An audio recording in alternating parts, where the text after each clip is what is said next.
하나님의 말씀 보겠습니다. 출애굽기 3장 1절부터 12절까지의 말씀을 교독을 합니다. 구약성경 84페이지입니다. 출애굽기 3장 1절로부터 12절까지의 말씀 교독합니다. 구약성경 84페이지입니다.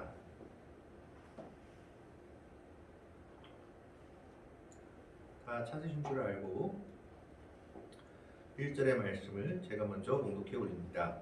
모세가 그의 장인 미디안 제사장 이드로의 양떼를 치더니 그 떼를 광야 서쪽으로 인도하여 하나님의 산 호렙에 이르매 여호와의 사자가 떨기나무 가운데로부터 나오는 불꽃 안에서 그에게 나타나시니라.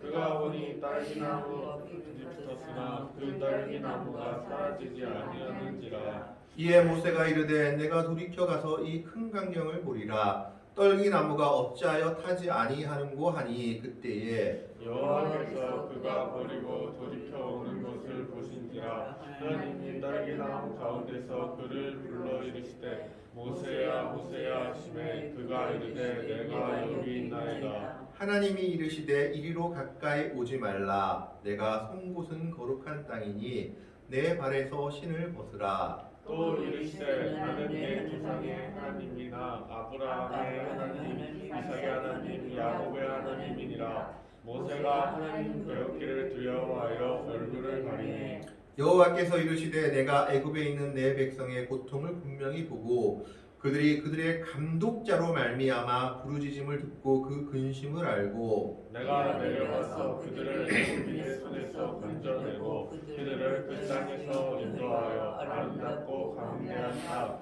젖과 꿀이 흐르는 땅, 곧 가나안 족속, 헷 족속, 아모리 족속, 브리스 족속, 히브리 족속, 여부스 족속 그 지방에 데려가라 하노라. 이제 가라. 이스라엘 자손의 부르짖음이 내게 달하고 애굽 사람이 그들을 괴롭히는 학대도 내가 보았으니 이제 내가 너를 바로에게 보내어 너에게 내 백성 이스라엘 자손을 애굽에서 인도하여 내게 하리라. 9절의 말씀을 같이 읽습니다. 모세가 하나님께 아뢰되 내가 누구이기에 바로에게 가며 이스라엘 자손을 애굽에서 인도하여 내리이까. 하나님이 이르시되 내가 반드시 너와 함께 있으리라. 내가 그 백성을 애굽에서 인도하여 낸 후에 너희가 이 산에서 하나님을 섬기리니 이것이 내가 너를 보낸 증거니라. 아멘.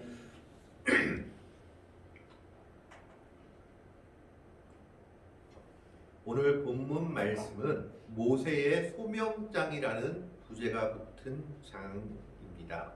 하나님께서 모세를 부르시는 것이 기록되어 있는 것이 바로 오늘 본문 말씀입니다. 우리가 교회를 다니다 보면 가장 많이 듣는 말 중에 하나가 소명입니다. 그리고 또 하나 많이 듣는 말이 사명입니다. 자, 그러면 소명과 사명은 어떤 차이가 있는 말일까요? 소명과 사명은 분명히 같은 말이 아니라 사전적인 차이가 나는 말입니다.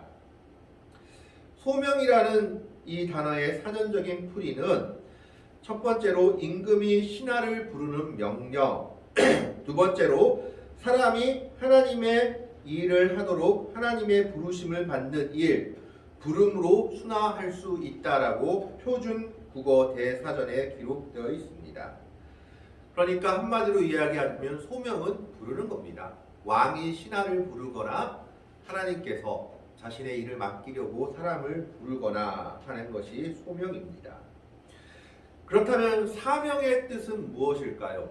사명의 뜻은 첫 번째로 맡겨진 임무, 두 번째로는 사실이나 사절이 받은 명령이 사명이라고 표준국어 대사전에 기록되어 있습니다. 그러니까 사명은 어떤 맡겨진 일들이 사명입니다. 그래서 이 사전적인 의미로 본다면 소명이라는 것은 부르심이고 사명은 어떤 일을 맡기는 것이 사명입니다.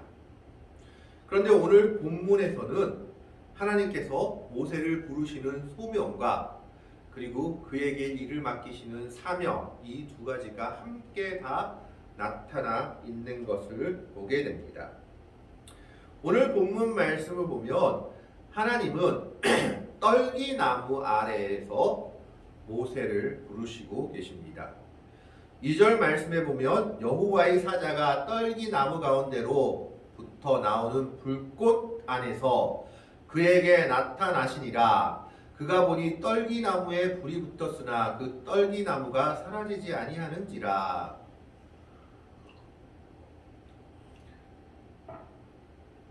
이 떨기나무는 사막의 흔한 나무로서 모세가 아마 양을 치면서 매일 봤던 나무일 것입니다.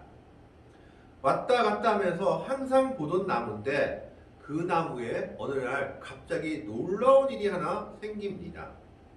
그 일이 뭐냐 하면 보통 나무에 불이 붙으면 지금도 큰 화재들이 지구 여러 곳에 나타나서 생태계를 위협하고 있는데 나무는 불에 취약합니다. 타기 마련이죠. 그런데 오늘 본문 말씀에서 보면 떨기나무에 불이 붙었는데 그 떨기나무가 사라지지 않고 타지 않고 있는 것을 보게 된 것입니다. 항상 다니던 길이었고 항상 보던 떨기나무였지만 그 떨기나무에 놀랍고 신기한 일이 생긴 겁니다. 그것이 모세의 호기심을 자극했습니다. 그래서 3절 말씀에 이에 모세가 이르되 내가 돌이켜 가서 이 큰 광경을 보리라. 떨기나무가 어찌하여 타지 아니하는고 하니. 왜냐하면 그것은 세상의 불이 아니라 하나님의 불이었기 때문에 나무를 태우지 않고 놀라운 빛으로 나타나고 있는 겁니다. 그래서 모세는 그 큰 광경, 기이한 광경에 호기심을 느끼고 가까이 가서 봐야겠다라고 생각합니다. 그것이 바로 하나님께서 모레스를 부르신 부르심의 모습입니다. 그때 모세가 가까이 오는 것을 보고 하나님께서 모세를 부르십니다. 4절 말씀을 보시면 여호와께서 그가 보려고 돌이켜 오는 것을 보신지라 하나님이 떨기나무 가운데서 그를 불러 이르시되 모세야 모세야 하시매 그가 이르되 내가 여기 있나이다. 성경에서 두 번씩 기록되어 있는 것은 두 가지 의미를 갖고 있습니다. 가장 먼저 기록된 것이 우리가 생각나는 것이 언제냐 하면 아브라함이 자기 아들 이삭을 하나님께 번제로 바치려고 칼을 쳐들었을 때 하나님께서 아브라함아 아브라함아 하고 부르십니다. 그것은 다급했기 때문에 그렇게 부르신 일이죠. 또 하나는 무엇하기 위해서 두 번씩 부르냐 하면 강조하기 위해서 두 번씩 부르십니다. 그만큼 중요한 사람이나 일을 강조하기 위해 두 번씩 기록하고 있는 것이 성경의 내용입니다. 그래서 하나님께서 모세야 모세야 두 번 불렀다는 것은 이것은 아브라함 때처럼 급박해서 불렀다기보다 하나님께서 모세의 이름을 기억하고 강조하고 있기 위해서 두 번을 부르신 겁니다. 하나님께서 모세를 그만큼 알고 계셨다라는 것이죠. 그래서 하나님께서는 강조의 의미로 모세를 두 번이나 부르면서 그에게 명령하고 계십니다. 하나님이 그를 부르면서 첫 번째 명령하신 것이 두 가지입니다. 그 두 가지가 뭐냐 하면 5절 말씀에 나타나 있습니다. 하나님이 이르시되 이리로 가까이 오지 말라. 내가 선 곳은 거룩한 땅이니 내 발에서 심을 벗으라. 항상 보던 나무였고 항상 지나가던 지역이었지만 그곳에 하나님의 임재가 나타났기 때문에 그 땅은 거룩한 땅이 되었습니다. 그렇기 때문에 하나님께서는 모세에게 첫 번째로 그 거룩한 땅에 가까이 오지 말라라고 명령하고 있습니다. 이 거룩한 땅에 가까이 오지 말라는 명령은 무엇입니까? 하나님의 거룩하심을 인정하고 인간의 연약함과 죄된 모습을 인정하라는 것입니다. 하나님 앞에 선 우리들은 정말 보잘것없는 죄인들이요 하나님의 거룩에 가까이 다가가면 죽을 수밖에 없는 존재다라는 것을 말씀하고 있는 겁니다. 그만큼 우리는 죄 앞에 연약한 사람들이요 하나님의 거룩을 담기 위해 노력해야 되는 존재라는 것을 보여주고 있습니다. 그러기 위해서 제일 먼저 인정해야 될 것은 하나님의 거룩엔 다가가지 못할 죄인이 바로 우리들입니다. 나의 모습입니다. 라고 고백해야 하는 겁니다. 하나님은 가장 먼저 그것을 요구하고 계십니다. 거룩한 땅은 네가 감히 들어올 수 없는 땅이다 라는 것이죠. 너의 죄됨을 인정하라 라는 것을 말하고 있는 겁니다. 우리는 우리의 죄됨을 인정한 후에 그리스도의 은혜로 구원 얻게 된 후에는 하나님의 거룩을 담도록 노력해야 합니다. 우리의 몸도 마음도 영도 삶도 거룩할 수 있도록 하나님의 뜻을 따라 살아가야 한다라는 것입니다. 그리고 두 번째로 요구하시는 것이 바로 내 발에서 신을 벗으라는 겁니다. 성경에 보면 신발에 관한 내용들이 많이 나와 있죠. 이것은 어떤 내용이냐 하면 이 당시 신발은 자유인만 신을 수 있었습니다. 노예들은 신을 신을 수가 없었다고 합니다. 그래서 신발을 신지 않는 것은 무슨 뜻이냐? 나는 종입니다. 노예입니다. 라는 표현이었습니다. 그래서 이 거룩한 땅이니 내 발에서 신을 벗으라 라고 요구하고 있는 것은 하나님께서 모세에게 너는 하나님의 종임을, 너는 하나님의 노예임을, 노예라면 좀 그렇지만 하나님의 종임을 인정하라는 요구입니다. 자기의 뜻과 생각을 가지고 나오는 것이 아니라 종은 오로지 주인의 뜻이 중요할 뿐입니다. 하나님의 종임을 고백하고 하나님의 뜻에 순종하겠다는 표현을 하라고 요구하고 계신 겁니다. 신을 벗으라는 것은 바로 내가 종입니다. 하나님 앞에서 나는 아무것도 아니요 나는 하나님의 종입니다 라는 고백을 하라는 것입니다. 이것은 모세의 인생을 살펴볼 때 중요한 고백이기도 합니다. 왜냐하면 모세의 인생은 파란만장했습니다. 40년 인생은 그는 처음에 애굽의 왕이 히브리인 자녀들을 특히 아들들을 모두 다 죽여버릴 때 그 어머니 도움을 통해 왕궁에서 자라게 됩니다. 어머니가 우리가 잘 알다시피 갈대 상자에 넣어서 바로의 공주 앞에 이르게 하고 그 어머니가 젖 유보가 됐고 그 누이가 그와 함께 있었던 것을 성경에서 기록하고 있죠. 그렇게 우여곡절 끝에 생명을 구원받은 모세는 이집트의 왕자로서 모든 것을 누리며 모든 것을 배우며 살아가게 됩니다. 그 어머니의 영향 때문이었는지 모르겠지만 성경에 보면 모세는 자기가 히브리인이었다는 것을, 즉 유대인이었다는 것을 인식하고 있는 것으로 보입니다. 그래서 그는 왕자의 지위를 이용해서 유대인들을 돕고자 합니다. 그러다가 잘못해서 애굽 사람 한 명을 죽이게 되죠. 살인의 죄를 저지르게 된 것입니다. 그는 아무도 그 일을 모르는 줄 알았지만 오히려 자신이 도우려고 했던 이스라엘 동족들에 의해서 그 일이 탄로난 후에 자신의 살인 행각이 발각나자 그 당시 왕이었던 바로에게 문책받고 추궁받을 것이 두려워서 먼 곳으로 도망갑니다. 사실 이땐 잘못하면 사형도 받을 수 있는 일이었기 때문에 모세에게는 다른 길이 없었다고 합니다. 그리고 40년 동안 그 달아난 길이 바로 미디안 광야였습니다. 그 미디안 광야에서 십보라를 만나서 40년 동안 양치기로 살아갑니다. 왕자로서 40년 동안을 살고 이제는 별 볼 일 없는 목자로서 미디안 광야에 양을 치는 목자로서 40년을 살아갑니다. 그가 왕자로서 세웠던 원대한 꿈과 계획들이 모두 무너진 시기일 수밖에 없습니다. 자기가 왕자였을 때 이 왕자의 지위와 권세를 이용해서 모든 것을 할 수 있다고 생각했지만 그는 아무것도 이루지 못하고 살인자가 되어 도망갑니다. 겨우 목숨을 부지한 그는 40년 동안 미디안 광야의 양치기로 살아갈 수밖에 없었던 겁니다. 그래서 80세가 되어간 노인이 되었습니다. 이제 모든 희망도 소망도 끈을 놓아야 될 때였습니다. 80이나 된 사람이 이제 무엇을 할 수 있겠습니까?